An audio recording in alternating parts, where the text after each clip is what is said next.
మీ business ఏదైనా మీ ఊర్లో promotion చేయాలంటే అది సుమన్ టీవీతోనే సాధ్యం. ఇప్పుడే సంప్రదించండి.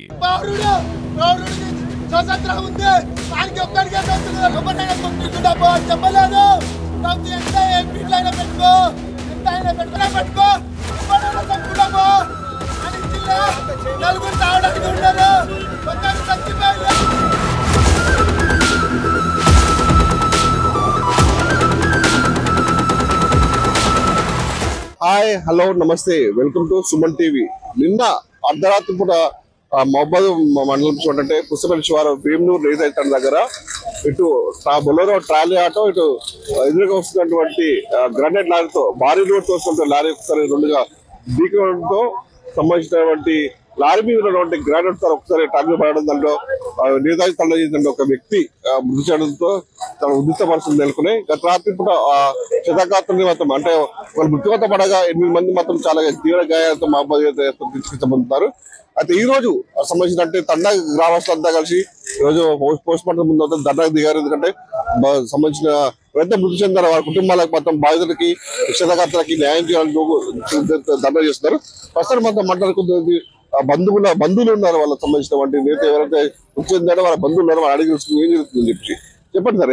ఏంటి విషయం సార్? మాది పంతులు తండ ఇనుగుర్తి మండలం కింద వస్తుంది సార్.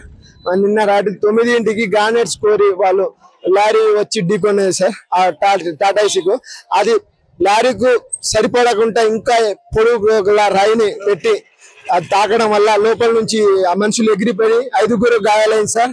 ఒకరు మరణించారు, అక్కడ స్పాట్ లో చనిపోయారు సార్. రాజు అనే వ్యక్తి చనిపోయాడు. మిగతా 3-4 మంది గాయాలతో కాళ్ళు చేతులు ఇరిగినాయి సార్. మాకు న్యాయం ఇన్సూరెన్స్ తో మాకు న్యాయం జరిపించాలని కోరితే సార్ సిఐ సార్ తో మాట్లాడితే ఇన్సూరెన్స్ ఉంది బాబు, మీకు అన్ని ఇన్సూరెన్స్ ఉంది, మీకు అన్ని ఉన్నాయి, మీకు న్యాయం చేస్తాం బాబు అని సార్ హామీ ఇచ్చేసరికి మేము ఇక మా పేదల కుటుంబాలకు ఇంత తప్ప మాకు ఏం చేయలేం, చేతగాని ఇస్తున్నాం సార్. మాది గ్రానైట్ వాళ్ళ మీద పోరాడలేం, మేము గ్రానైట్ వాళ్ళతో ఇది చేయలేం, ప్రభుత్వాలే పట్టించుకుంటలేదు. అలాంటిది గ్రానైట్ వాళ్ళు తప్పదు ఎట్లుంటున్నారు మీరు అధికారులు సార్. వాళ్ళు వేసుకున్న లోడ్ కంటే ఎక్స్ట్రా లోడ్ మన అలాంటిది మన ఆర్టీఓ సార్లు పట్టించుకుంటలేరు. మొబైల్లో ఇచ్చల వీటిగా గ్రానైట్ వాళ్ళదే ఇష్టారాజ్యం అయిపోయింది. లోపల బయట కొట్టనేది లోపల వచ్చే మనుషులే కొట్టుకుంటా పోయింది రౌతు సార్. బయట ఎంత ఒక రోడ్డుకు లిమిట్ ఒక లారీ కంటే ఎంత పొడవు ఉన్నదో అంతకంటే దానికంటే ఎక్కువ ఎడల్పు పెట్టుకొని పోస్తారు సార్. వాళ్ళ ఇష్టం డ్రైవర్, మాకు ఇన్సూరెన్స్ ఉంది, మా ఇష్టం అని ఇష్టరాజ్యం నడుస్తాను సార్. ఈ పేదల బతుకులు ఇష్టరాజ్యం కింద వెళ్ళిపోతున్నాయి సార్. 28 ఏళ్ళ అబ్బాయి, 2 కొడుకులు, చిన్న కొడుకు, ఒక కొడుకు సంవత్సరం, ఒక కొడుకు 3 సంవత్సరాలు, అమ్మాయికురాలు, ఆయనకి ఏం తెలియని లేడీ పాప ఉంది సార్. ఏం వాళ్ళ పరిస్థితి ఘోరం ఉన్నది. ఏం చెప్పలేం, ఎవరికి ఏం చెప్పలేం, ఏం చేయలేం. భగవంతుడే చూసుకోవాలి సార్, ప్రభుత్వం చూడలేదు, భగవంతుడే చెప్పండి. మరి ఇంత ప్రభుత్వాలు ఇట్లా అధికారులతో వస్తున్నప్పుడు అరగట్టలేవు మనం ఎట్లా అరిగట్టాలని కాదు, అరిగట్టాలని చెప్తే ప్రభుత్వాలు ఎవరు పట్టించుకుంటలేరు. పట్టించుకునే సార్కునే బుద్ధి శాంతిరు ఇద్దరు పోరాలు ధర్నా చేస్తారు కదా. నిన్న చేసిన ధర్నా మరి ధర్నా న్యాయం కావాలి, మాకు న్యాయం జరగాలి, అంతే. న్యాయం జరగాలి, న్యాయం చేయాలని మేము పోరాడేది. 2 చావు బతుకులు ఉన్నారు, ఇంకిద్దరు, ఒక్కడు చచ్చిపోయాడు. నాకు సంపి అయినా ఇక ఇన్సూరెన్స్ ఇద్దామనే ఆలోచనలతో ప్రభుత్వాలు పనిచేస్తున్న వల్ల అట్లయినా తీసుకుందాం, అట్లయినా పోరాగాలు బతుకుతారేమో, అట్లయినా అయినా పోరాలని ధర్నా కూకున్నాం సార్. దాన్ని సార్ చూసుకొని ప్రభుత్వం మాకు హెల్ప్ చేయాలి సార్. 2 కొడుకులు వాళ్ళు ప్రభుత్వం ఆదుకోవాలి. ఇలాంటిది చర్యలు తీసుకొని ఇలాంటి గతంలో జరగకుండా చూడాలి సార్. పేదలు అంటే ఎంత ఈ కాదు సార్, వాళ్ళని చూడాలి. ఇప్పుడు అసలు ఏం జరిగింది రాత్రి? సారి లారీ మరింత ఆ లారీ ఎంత ఉన్నదో దానికన్నా ఒక 2-3 ఫీట్లు లెంత్ తోటి రాయి వచ్చి ఢీకొట్టేసింది. రాజు అక్కడనే చనిపోయాడు సార్. ఏంటంటే న్యాయం చేయాలి, వాళ్ళు 2 బిడ్డలు సార్, చిన్న బిడ్డలు, న్యాయం చేయాలని కోరుతున్నాం సార్. రాత్రి అక్కడ స్పాట్ గా పోయారా మీరు? నేను పోలేదు సార్, మా వాళ్ళే చెప్పారు సార్. రాత్రి వస్తే ఎమ్మడే స్పాట్ లో చనిపోయాడని చెప్పారు సార్. అయితే తర్వాత లాస్ట్ కు తీసుకొచ్చారు sir. Sir good morning, good evening. నా పేరు హరికృష్ణ సార్. మాది పంతుల తండ గ్రామం, చిన్న నాగారం, ఇనుగుర్తి మండలం, మహబాద్ జిల్లా సార్. అయితే నిన్న మా తండ నుంచి వెళ్ళి ఒక 20 మంది ఒక టాటా ఏసీలా మన మిర్యాలపేట బయ్యారం మండలంలో నుంచి తిరుగు ప్రయాణంలో ఒక లారీ అంటే తన పరిమితికి మించిన రాయిని వేసుకోవడం వల్ల ఒక ప్రాణం బలిగొన్నది. ఐదుగురు చాలా తీవ్రమైన గాయాలతో చావు బతుకుల మధ్య కొట్టుమిట్టాడుతున్నారు సార్. యశోద హాస్పిటల్లో మేము జాయిన్ చేపించి నేను ఇప్పుడు యశోద హాస్పిటల్ నుంచి నేరుగా మహబూబాద్కి వచ్చిన మా వాళ్ళకు న్యాయం కావాలని. అయితే ఇంత 24 గంటల నిరీక్షణ వరకు దాదాపు 20 గంటల వరకు ఆ డ్రైవర్ దొరకలే, ఆ లారీ దొరకలే ఆచూకి ఇప్పటి వరకు. అంటే ఈ యాంత్రాంగం ఏం చేస్తుంది, జిల్లా యాంత్రాంగం కానీ అధికార యాంత్రాంగం కానీ ఏం చేస్తుంది, మేము మీ మీడియా ద్వారా ప్రశ్నించాలి అని అనుకుంటున్నాం. దాదాపు 20 మంది వరకు వెళ్ళినాం. కార్యక్రమం సార్, శుభకార్యం కొరకు వెళ్ళినాం అబ్బాయి వాళ్ళ ఇంటి దగ్గర. తిరుగు ప్రయాణం పెళ్లి కాదు, నిశ్చితార్థం పర్పస్ లో వెళ్ళి కార్యక్రమం ముగించుకొని తిరుగు ప్రయాణంలో మన కేసముద్రం మండలం గుర్రాలగుట్ట సమీపంలో యాక్సిడెంట్ అనేది జరిగింది సార్. ఇది దేని వల్ల జరిగిందంటే ఒక గ్రానైట్ తన రాయిని అంటే తన యొక్క పరిమితిని మించిన రాయి వేసుకోవడం వల్లనే, కేవలం అధికారుల నిర్లక్ష్యం వల్లనే ఈ ప్రభుత్వ హత్య అనుకోవాలన్నా అధికారుల హత్య అనుకోవాలన్నా. పోలీసులు ఇలాంటి కేసు నమోదు చేయాలి, కలిసి వాళ్ళని ఆచూ కూడా కనిపించలేదు. వాళ్ళ ఆచూకి ఇప్పటి వరకు దొరకలేదు సార్. బాధితులకు న్యాయం జరగలేదు ఇప్పటి వరకు. వాళ్ళు ధర్నా చేస్తారు కదా, మరి వాళ్ళకి పోలీసు మీకు న్యాయం చేస్తారని హామీ ఇచ్చారా? అసలు ఏం చేశారు? మరి హామీ ఇచ్చారు, చేసే బాధ్యత మేమని నా బాధ్యత అని అన్నారు. మరి వాళ్ళు ఎంతవరకు న్యాయం చేస్తారు అనేది మాకు తెలియదు సార్.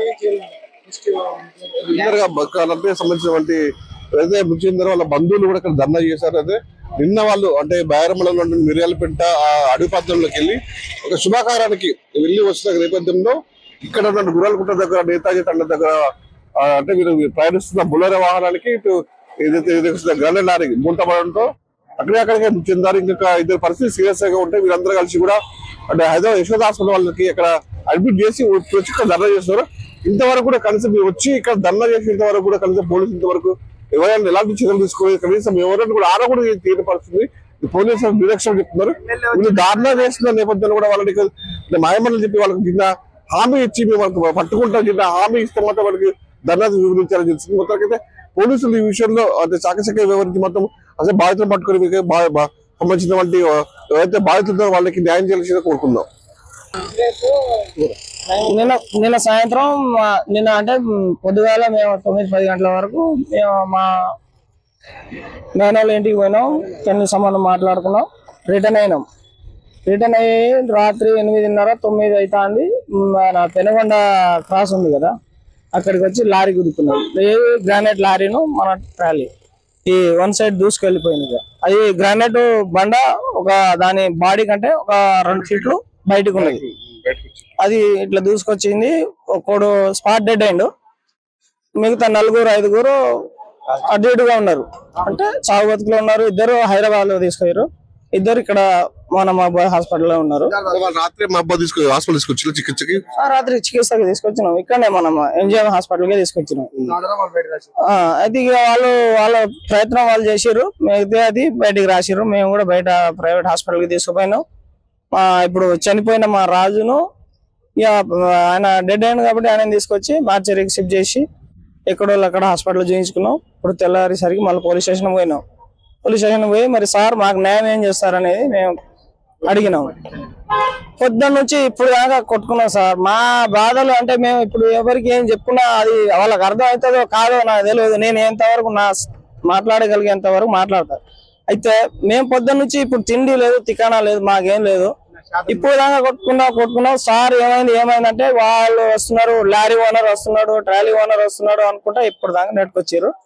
అయినా సరే ఇప్పటికీ మేము రోడ్ ఎక్కినాక సరే మేము చేసే సహాయకారం మా వల్ల మేము పోలీసు వల్ల మేము చేయగలిగేదంతా మీకు చేస్తాం అన్నట్టుగా చెప్పి వాళ్ళు లారీ ఓనర్ ని మాట్లాడి ఫోన్ లో వాళ్ళ పేపర్లు ఇన్సూరెన్స్ పేపర్ క్లెయిమ్ చేపిస్తా ఉన్నారు. అది ఓకే అన్నారు. మేము సరే ఇన్సూరెన్స్ క్లెయిమ్ అవుతుంది కదా, మాకు దహన కార్యక్రమానికి ఏమైనా ఉన్నదంటే సరే అది కూడా కొద్దిగా ఇప్పిస్తా బాబు, మీరు దహన కార్యక్రమం చేసుకోండి, ఇన్సూరెన్స్ అయితే మీకు పక్కా అయ్యేటట్టుగా మేము హామీ ఇస్తున్నాం. మేము కూడా చెప్తాం, మేము కూడా సహాయం చేస్తాం, మీకు మా వల్ల అయ్యేంత వరకు మేము పూర్తి సహాయం చేస్తాం అన్నట్టుగా మన పోలీసు సార్లు చెప్పేసారు. ఇది సార్ జరిగింది. స్వతంత్రం ఉంది,